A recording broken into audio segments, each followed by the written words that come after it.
경제하는 사람들의 마음을 읽어보는 코너 호모 이코노미쿠스입니다. 예전엔 선생님이 내준 숙제나 준비물을 알림장에 받아 적었습니다. 선생님 말만 놓쳐 빈 알림장만 들고 가면 부모님께 무지 혼나기도 했습니다. 요즘은 알림장 없이도 학부모가 앱을 통해서 선생님 지시사항을 알 수 있습니다. 교육과 기술의 결합이 대세가 됐습니다. 이 이야기 클래스팅 조현구 대표와 나눠봅니다. 안녕하십니까? 네, 안녕하십니까? 반갑습니다. 네. 온라인 학습 앱, 뭐 이런 거라고 보면 되나요? 네, 비슷합니다. 저희는 배움이 더 잘 이루어질 수 있도록 하는 일에 네. 기술을 접목하고 있습니다. 가장 배움이 많이 이루어지는 공간인 클래스에서 선생님이 좀 더 잘 가르치고 또 학부모가 학생의 자녀의 그런 교육을 좀 더 잘 알 수 있고 그리고 학생 입장에서는 더 배움을 더 잘 받을 수 있도록 저희가 기술을 접목하는 일들을 하고 있는데요. 네, 클래스팅이 바로 그런 클래스를 잘 관리할 수 있게 도와주는 그런 서비스라고 보시면 될 것 같습니다. 일반적으로 학부모님들이 쓰시는 가정통신문 앱 이런 게 따로 있거든요. 네. 요거하고는 어떻게 다른 거라고 봐야 되겠습니까? 네. 사실 가정통신문 수합하는 거는 조금 단편적인 그런 전달과 수합 기능이라면 네. 클래스팅은 1년 내내 클래스가 관리가 되면서 그 안에서 과제도 선생님이 내주기도 하시고요. 선생님이 그 안에서 문제도 제작을 하거나 저희가 갖고 있는 문제은행에서 문제를 출제해서 학생들에게 또 숙제로 내주기도 합니다. 그리고 학생들은 이 안에서 토론도 하기도 하고 또 프로젝트 학습 같은 장기간 할 수 있는 그런 이제 공부도 클래스팅에서 진행을 하고 있습니다. 그렇다면 공부를 합친 거라면 에듀테크 뭐 이런 걸로 볼 수 있을 것 같은데 네네. 인터넷 강의가 떠오르거든요. 그럼 인터넷 강의랑은 또 어떻게 다르다라고 얘기를 해주실 수 있다면? 네, 인터넷 강의는 강사가 많은 학생들에게 자기의 강의를 이제 송출하는 그런 개념이라면요. 이제 클래스팅은 클래스 관리를 하는 선생님들이 단발성으로 클래스가 있는 게 아니라 특정 기간 동안 클래스를 운영을 하시는데 그 클래스가 더 잘 운영이 될 수 있게 돕는 그런 클래스 관리 도구라고 보시면 좋을 것 같습니다. 이 앱을 만드신 게 네. 운명이더라라는 얘기를 하셨다고 해서 네. 저희가 그 운명 증명하는 자료가 있어서 한번 찾아와 봤습니다. 한번 보시죠. 어떻게 하면 학생들에 가까이 다가갈 수 있을까 고민해 온 것이 애플리케이션을 개발한 계기가 됐습니다. 교실 내에 그런 선생님과 학생 사이에 뭔가 벽이 없는 소통이 증대되는 그런 걸 제가 많이 꿈꿔왔는데 혹시 네. 본인이십니까? 못 보겠네요, 지금 보니까. 선생님이셨어요? 네, 맞습니다. 학교 선생님으로? 네. 왜 그런데 선생님을 하시다가 네. 그만두시고 지금 나오신 걸 텐데 왜 그만두시고 나오실 만큼 그런 불편한 일이 있었습니까?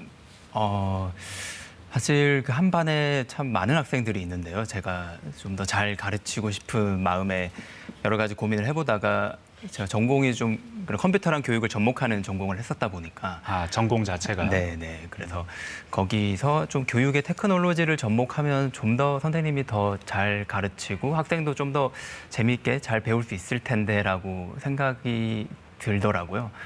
그러면서 그런 서비스를 좀 직접 좀 만들어 보겠다는 생각을 하게 된 것 같습니다. 그러니까 선생님이 교육 활동, 본업, 가르치는 것 거기에 집중할 수 있게 만들어주고 싶었다 이렇게 보면 되는 건가요? 네, 맞습니다. 네. 근데 지금 코로나19 이후에 우리 교육 현장이 정말 많이 바뀌었습니다. 어떤 점이 바뀌었다고 보시는지 간단하게 한번 짚어주실 수 있을까요? 네, 코로나19가 바꾼 것은 참 많은데요. 아무래도 네. 제가 에듀테크 분야에 있다 보니까 에듀테크에 대한 변화가 가장 크게 다가왔습니다.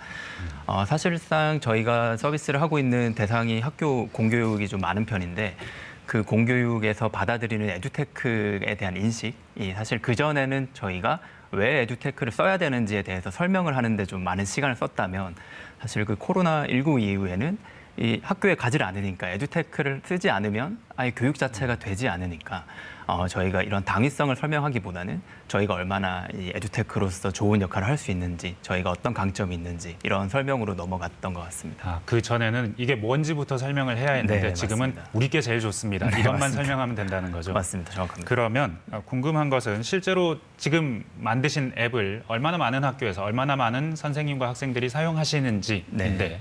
시장에서는 어떤 반응이 있나요? 네, 저희는 선생님이 또 선택해서 쓰는 서비스다 보니까 선생님이 얼마나 사용을 해주시느냐가 중요한데 네.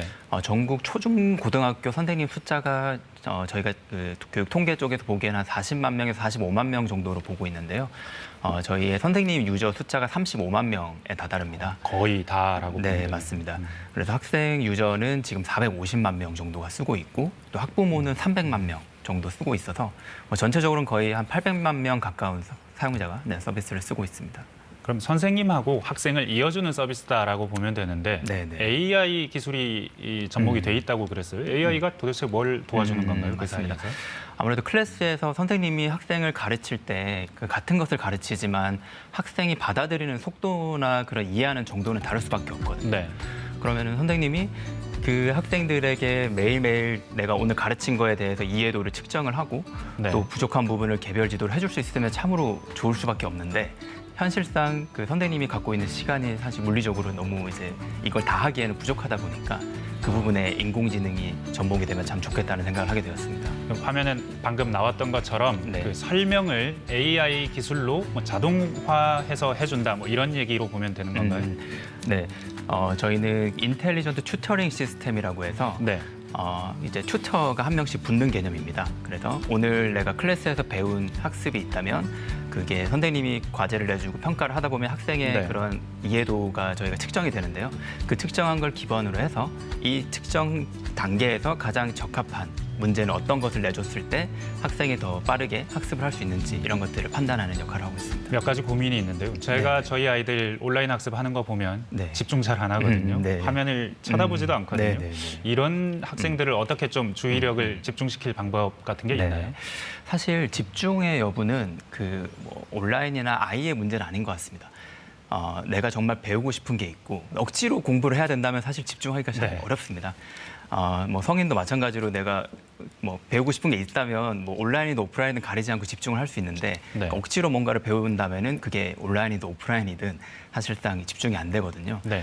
그래서 저희는 그 집중을 할 수 있는 좀 학생들에게 공부에 대한 학습에 대한 동기부여를 주기 위한 방법을 많이 고민하고 있습니다. 집중할 수 있게 돕는다. 네네.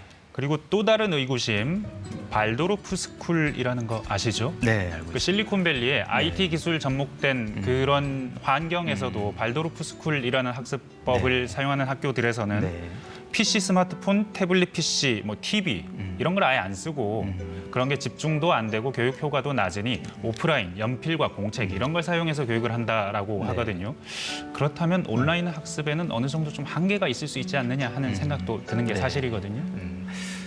우선 발도르프 교육 자체가 그 신체와 정신, 영혼 이 세 가지가 다 전인적으로 키우는 전인 교육을 지향하고 있습니다. 그러다 보면 학생들이 이제 그 전인 교육을 받기 위해서는 그 학생 숫자가 교사 1인당 학생 숫자가 상당히 적을 수밖에 없습니다. 네. 실제로 방금 아마 예를 드신 학교가 미국 실리콘밸리 아마 그린우드 학교일 것 같은데요. 네. 그 학교 같은 경우에 교사 1인당 학생 숫자가 6명 정도밖에 안 됩니다. 사실 그 정도의 학생 수를 가진 그 학교라면 충분히 학생들을 개별 지도를 선생님이 각각 해줄 수 있고 이제 굳이 에듀테크의 도움까지는 안 받아도 될 수 있는 정도의 사이즈인 거죠. 우리 환경에서는 이것이 최선일 수 있다. 그렇죠. 에듀테크 사실 정답은 뭐 모든 것의 정답이 될 수는 없습니다. 근데 교육에 있어서 보조 도구로서는 충분히 역할을 할 수 있다고 보고 있고요. 디지털 격차, 학습 격차 이거 줄이는 데는 상당히 도움이 될 것 같습니다. 네, 맞습니다. 아무래도 이제 좀 코로나19 이후에 그 중위권이 많이 없어지고 이제 상위권과 하위권으로 많이 나뉘는 학력 격차가 심해지고 있는데 이 부분이 결국 그 학생들을 저희가 좀 집중하고 있는 부분은 이제 개별 맞춤 학습을 얼마나 정확하게 저희가 진짜 효과를 거둘 수 있게끔 해줄 수 있느냐가 이제 관건이 될 수 있을 것 같은데요. 무료라고 들었습니다. 수익을 어떻게 창출하죠? 돈 벌어야 되는 거 아니에요? 네.